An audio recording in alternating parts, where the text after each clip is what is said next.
Hello guys, magandang buhay sa ating lahat. Dahil malapit na ang katapusan, mag-check tayo ulit ng blood sugar natin. Every month guys, ako ay nag-check ng sugar ko. Kaya may ganito ako. Kaya tara na, check natin kung minsan kasi hindi naman every month kasi tinatamad ako. Minsan 2 months, 3 months. Kaya mag-check tayo. Importante ito sa ating pangangatawan. Kaya huwag natin pabayaan ang ating katawan. Sa blood sugar ko walang problema kasi ito ay with na ito siya, with injection, with karayom na ito siya, walang problema. Madami akong ganito kasi sinusuplayan ako ng amo ko. Ganyan. Kaya walang problema ito. Ang dami ang dami. Ang dami. Yan. Kaya check natin ang blood sugar natin. Para alam natin na safe tayo. Wala naman ako naramdaman kaso lang need ng ating katawan. Ito ang ating alcohol, medium alcohol yun. Isang karton. Kaya check natin. Ito naman yung kanya, yung parang malalaman mo dito na kung anong percent ang iyong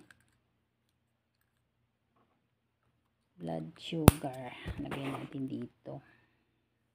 Ito. Kaya saglit, unahin muna natin ang pagtusok.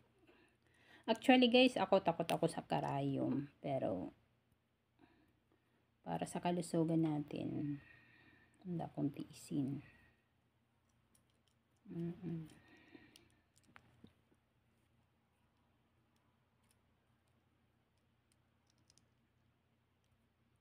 Ito. Ayun, labas agad ang dugo. Yan. Yan. Ito kinuha natin. Saka ipasok dito. Dito. Saka kunin natin yung ayun. Ilaw na siya. Kunin natin yung dugo. Ayun. Yan na, tingnan natin kung magkano. Yun guys,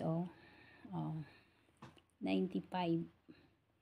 Kaya wala naman ako naramdaman, kaso lang need natin i-check ang ating blood sugar buwan-buwan.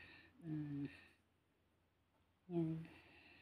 Wala na natin ang alcohol para maghinto ang dugo. Yun ang pagkuhan ko nito guys, ang kuhan ko ng blood sugar, fasting ako. Bali 7 hours. 7 hours ngayon kasi kagigising ko lang. Mamaya kakain ako mga 1 PM dito. 11 pa man lang, 12 pa man lang ngayon. Kaya ginagawa ko ito, fasting ako, at saka pagkatapos ko magkain. Then after 2 hours yun, check ako ng blood sugar ko. Thanks God, 95. Normal na normal. Wala tayong dapat pagkaabalahan. Tsaka wala naman ako naramdaman. Kaya thanks God sa pag-guide mo sa akin sa pang-araw-araw. Kaya hindi mawawala sa akin ito. Ito ang aking blood sugar. Hindi mawawala sa akin. Okay guys, ingat tayong lahat and God bless. More blessing to come and more light to come. Guide to see to everyone. Okay, bye-bye and God bless.